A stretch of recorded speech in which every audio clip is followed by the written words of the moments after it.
dadka macnaha ma aragtay culumta falaga aqoonta u leh lama ictimaadi karayo laakiin falag arag baa lagu soomi aragna waa lagu furayaa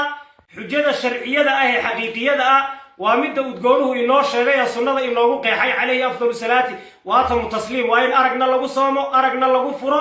marka xujo marka la helo aragtidii dad macnaha maad aragtay shahaadadooda la qaadanayo shahaado dhammaystiran oo miisaanu shareecaha la saaray marka la helo waa in macnaha maad aragtay si fiican loogu soomo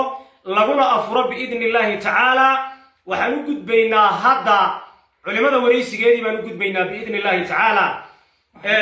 marka u horeysa waxaan waraysanaynaa sheekh aqbal nuux khaliil goohe ayaan warsanaynaa biidni illaahi tacaala sheekh bal qaabka aad u aragteen iyo meesha macnaha maad aragtay aad joogteen markaad aragteen ayaad bulshada muslimiinta u faahfaahini si ay inoogu qancaan oo xujada loo qabsado biidni illaahi tacaala labadiinnan macnaha tusaale ahaan u soo qaadanay dad badan oo arkay way joogaan oo macnaha maad aragtay degmada shabeelleyba dhex joogaan marka maad aragtay bulshada muslimiinta ah ayaad si fiican maad aragtay ugu faahfaahinaysid galabtaano xagga qarida yaan fuulnay aniga xerowgaas kolkaan qarida tagnay maqribka halkaa ku tuganayaan bisha balaan urtiin bishii baan dee aragnay iyadoo yar oo casiinka ku dhex jirta oo xagga qiblad dabadeedna oo caana shubatay yaanu aragnay 3 jeer baan isku celinay oo nidhi waa bil weyn aan iska xaqiijinay sidaas baan ku aragnay oo ka marag ilaahay dirti saasuu ilaahay idinku ogyahay ood makhaati ka qiraysiin qiraynaano wana wax kale ka waxaysan ilaahay cajidiisa muuhiye alxamdulilah sidoo kale waxaan waraysanaynaa waxay inoo labayni xerowgan dheeg cabdi aw maxamuud biidni illaahi tacaala baldheegow adna waxaad noo faahfaahini oo bulshada muslimiinta horteeda macnaha shaashada lagaa daawanayaa aad ka makhaati kacaysaa ood ka qiraysaa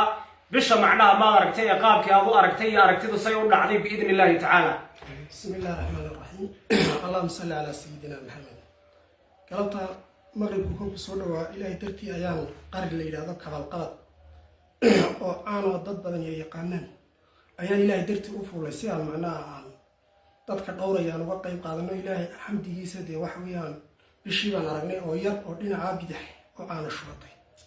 waxa weeyaan 3 jeer baan isku celinay waxa weeyaan saasana macnaha bulshada muslimiinta aan ugu sheegaynaa inaan bishii Ramadaan ilaahay mataqaanaa uma tusay saasaad qiraysiin saasaan qiraynaa oo ilaahay idinku ogyahay oo makhraati aad ka tihiin makhraati ka nahay بإذن الله تعالى كل واد نلم قشين علماء لبض الشيخ بان معناها سيجار هارو سوق هذا الني كل شيء بدن وأركتي ويجرتها وأركتي بدن وصوب بحضي أو أنتي فيديو جي هراء عن دوبي دبيدي عن هلاي أي جرو ضد جوب تبين للجوجية بإذن الله تعالى مجالنا الحديدة لبض الشيخ بان مركب ما أركتي سوق هذا الني وكوك أفتهم إنها